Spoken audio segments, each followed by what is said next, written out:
मरने के बाद लौटाई दादी की आत्मा और उन्होंने किया पूरे घर को परेशान। जी हाँ, नमस्ते दोस्तों। आज मैं एक कहानी लेकर आया हूँ और ये कहानी सुनने के बाद आप सबकी रूह तो कांप जाएगी ही जाएगी।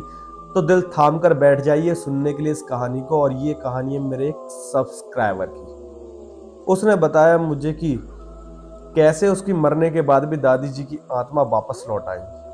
अब रह गई होगी कोई ख्वाहिश। कहा जाता है हिंदू धर्म में कि आत्माएं कभी कभी लौट आती हैं। अब शुरुआत कुछ ऐसे होती है कि जैसे उनकी दादी जी की डेथ हो जाती है, उसके बाद दादी जी की एक ख्वाहिश रहती है कि उसकी जो अस्थियां हैं वो बाहर बहाई जाए, जैसे कि कोई अलग एरिया हो गया। अब अलग एरिया तो अलग ही होते हैं, लेकिन वो सोचते हैं कि क्यों ना पास वाले उस नहर में बहाया है। अब बहाना तो इतनी बड़ी बात भी नहीं थी, लेकिन काम के चलते हुए दादी जी मर गई, उनकी अस्थियां आ गई, वो घर पे रख गई। अब टाइम मिले तो कोई जाए। अब बहानों के होते हैं बहाने हजार।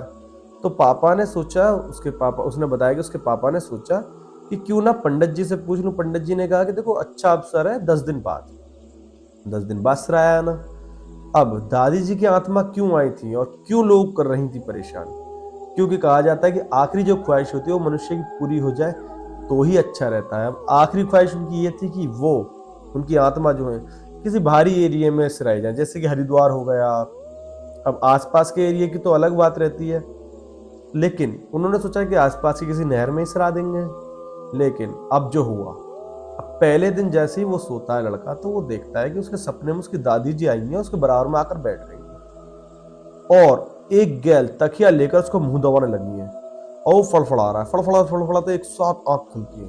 वो डर जाता है, वो भागा भागा अपने पापा के पास जाता है। पापा, मैंने बहुत डरावना सपना देखा, मैंने दादी जी को देखा, वो मेरी तकिया से मुंह दबा रही थी।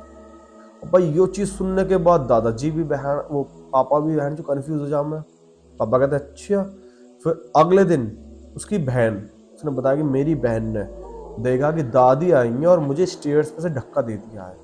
अब भाई सारे लोगों को परेशान। अब परेशानी यहां तक नहीं थी, जब परेशानी की लेवल बढ़ी। अब किसी ने सोचा नहीं था कि स्टेयर्स पर किसी को चढ़ते हुए देखेंगे। अब बताया उसने कि उसकी मम्मी काम कर रही थी घर की सफाई, उन्होंने देखा कि कोई औरत स्टेयर्स पर चढ़ती जा रही है काली काली सी, पीछे पीछे उसके पीछे जाने लगी। अब जैसे स्टेयर्स पर चढ़ रही थी, उन्होंने देखा कि यार ये क्या चीज है। उन्होंने ध्यान से देखा तो वो उसकी सास थी। और उसके बाद उनको तुरंत चक्कर आ जाता है और बेहोश हो जाती है। अब पति भागता है, मतलब पापा भागते हैं और दादा वादा भी भागते हैं, बहन भागती है।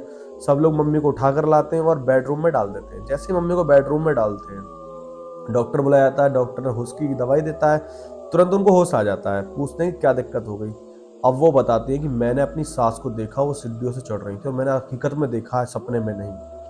ये सुनने के बाद पूरा घर डर जाता है। अब पूरा घर समझ नहीं पाता और एक बाबा को बुला लेता है कि ऐसे ऐसे हमारी उनकी आत्मा परेशान लग रही है। और बाबा जो होता है वो साला उनको सबको धागे दे जाता है। अब दादी की आत्मा घर में तो घूम रही है पर उन लोगों को परेशान नहीं कर पा रही है। लेकिन कब तक चलता है ये भी? 6-7 दिन बीत गए। फिर लड़की का धागा टूट जाता है और वो आत्मा जो थी वो लड़की के ऊपर आ जाती है। जैसे ही दादी की आत्मा उस लड़की के ऊपर आती है भाई, वो अपने कमरे में बैठकर कुछ कर रही होती है, सिर नीचे करके। मम्मी आती है, अरे गुड़िया क्या हो गया, काम वाम कर ले, तो क्यों बेड पे बैठी है? गुड़िया का सिर ऊपर करती है, गुड़िया सोचने लगती है जा रही है कि नहीं यहाँ से। भाई उस चीज को देखकर मम्मी की ऐसी हो जाती है।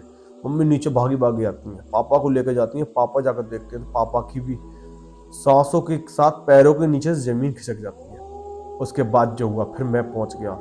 मैंने बहन की बाजू पकड़ी और बाजू पकड़ के भाई मैंने बहन को डाल दिया जब उस पर बेड पे। मैंने कहा पापा आओ, रस्सी से बांधो। पैर बांध दिए, हाथ बांध दिए। हम लोगों ने देखा उसका धागा उसके हाथ में नहीं। अब हम कह रहे हैं तू काबू में आ जा, काबू में आ जा। हम कह रहे हैं करें तो करें क्या? अब किसी को सूझनी थी हनुमान चालीसा की, धागा हमें मिले नहीं। एक साथ दादाजी कहते हैं अरे हनुमान चालीसा बजा दो। हम फोन में निकालते हैं बहुत तेज से और हनुमान चालीसा फुल स्पीकर में, मतलब फोन में बजा देते हैं और कान के पास बजाते हैं। भाई 2-3 मिनट तो दादी जी चिल्लाती हैं उस लड़की के अंदर। फिर वो एक गल गायब हो जाती हैं और दादी जी गायब होती है। भाई हम सुकून में आते हैं। अब हम इतने पागल हो गए थे कि हमें लगने लगी थी दादी जी हमें बहुत ज्यादा परेशान कर रही हैं। हमने फिर बाबा को फोन किया, उस बाबा ने हमसे कह दी भैया मुझे तो 3-4 दिन लगेंगे, मैं बाहर आया हुआ हूँ एक क्रिया करने। उसने बताया कि वो शमशान क्रिया के लिए गया हुआ है। भैया शमशान क्रिया के लिए तो टाइम लग जाता है। हमने कहा चलो कोई नहीं, जब आ जाओ तो सीधा आ जाना। अब हम में डरता कि यार इसके ऊपर धागा, हमने पूरे घर में धागा ढूंढा, मुझे कहाँ बहन धागा तोड़ आई कॉलेज में, जन कहाँ हमें नहीं। फिर जिस दिन वो बाबा आने वाला था उससे एक दिन पहले रात को फिर बहन के ऊपर सेम ख्याल। बहन खाना खा रही है, खाना खाते खाते सेम दादी की तरह खाना खाने लगी। मैं कहता हूँ मम्मी देखना जरा ये क्या कर रही है बहन। और फिर मम्मी उसकी तरफ देखती है तो मम्मी कहती है अरे ये क्या कर रही है। मम्मी कहती है गुड़िया क्या हो गया। फिर जो वो एक साथ ऐसे देखती है और मम्मी की अक्की वक्की रह जाती है। मम्मी कहती है फिर दादी आ गई थी क्या भाई। इस बार सारे लोग पकड़ लेते हैं बहन को और बहन इतनी फुर्तीली हो जाती है कि भाई सबको लपेट देती है एक एक करके, कोई इधर गिर रहा, कोई उधर कोई उधर। अब मेरे दादाजी थे, उन्होंने ऐसा कुछ नहीं करा, वो चिल्ला के पड़ते हैं क्या हो गया सुकुंद्रा। भाई सुकुंद्रा कहते हैं तुरंत ही हम समझ जाते हैं दादी से बात कर रहे हैं। मेरी बहन एक साथ शांत हो जाती है, उसके बाद वो चुप से बैठ जाती है। फिर कहते हैं तू दिक्कत है तो दिक्कत बता, तू बच्चों को क्यों परेशान कर रही है। दादी की आत्मा उसी में थी बहन में। वो कहती है कि परेशान मैं नहीं कर रही, परेशान तुम लोगों ने किया है। मेरी एक ख्वाहिश है तुम वो पूरी क्यों नहीं करते। हमने कहा क्या ख्वाहिश है बता, तुम्हें नहीं पता। कहा जाता है कि बुरी शक्तियां जो होती हैं अपनी ख्वाहिशें खुद नहीं बताती। हमने कहा चलो यार, हमने कहा बताओ कोई तो चीज बताओ। अब 10 मिनट बीत गई, हम लोग पूछे जा रहे हैं पर वो नहीं बता रही। फिर एक गैल मुझे ख्याल आता है कि दादी हमेशा कहा करती थी वो हरिद्वार जाना चाहती है। फिर मैं एक साथ छूटते कहता हूँ दादी अगर आपकी ये ख्वाहिश है कि आपकी अस्थियों को हरिद्वार विसर्जन किया जाए तो हम हरिद्वार चले जाएंगे। दादी ने कहा हाँ तो इतने दिन से क्या मैं फारसी समझा रही हूँ तुम्हें।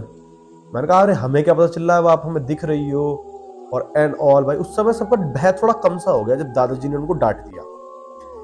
फिर उसके बाद उसके अंदर से निकल गई। फिर अगले दिन हम लोगों ने नहीं देखा, तारीख वारीख हम सुबह सुबह अपनी गाड़ी लेके निकल गए। दोपहरी तक हम हरिद्वार पहुंच गए। दादी जी के हमने अस्थियां विसर्जन की, उनका पूजा पाठ करवाया वहां पर और 51 लोगों को हम लोगों ने वहां भोग भी खिलाया, मतलब खाना जो होता है 1500 कुछ का खाना था। और वो खिलाने के बाद हम सारे लोग गाड़ी में बैठकर आ गए। फिर उसने मुझे बताया कि जैसे ही वो लोग घर पहुंचे उसने देखा कि मेरी स्टोरी देखी, उसने कहा कि क्यों ना वो अपनी स्टोरी यहाँ सुनाए। तो उसने अपनी स्टोरी मुझे बताई। अगर आपके पास भी कोई अनसुनी अनकही दास्तां है जिसको आप यहाँ सुनाना चाहते हो और चाहते हो कि वो दास्तां लोगों की रूह दहला दे और उनको मजबूत कर दे तो जल्दी से कमेंट कर दीजिए। या फिर किसी को वास्तु के बारे में जानना है तो हेम वास्तु करके मेरी इंस्टाग्राम पर आईडी है, उस पर जाकर अपनी डिटेल बताइए, मैं आपको फ्री में वास्तु देखूंगा। लेकिन उससे पहले आपको यहाँ कमेंट करनी होगी और मेरे को फॉलो करना होगा, सब्सक्राइब, फिर ही मैं करूंगा। और इस चीज का स्क्रीनशॉट भी आपको मुझे वहां दिखाना पड़ेगा। उसके बाद मैं आपका हाथ या फिर आपके मन में कोई सवाल है अपने फ्यूचर को लेकर तो आप मुझसे पूछ सकते हो। मुझे 3 साल का एक्सपीरियंस है वास्तु के रिगार्डिंग। तो बाकी मिलते हैं नई वीडियो के साथ। चैनल को सब्सक्राइब करे बिना ना जाइएगा, शेयर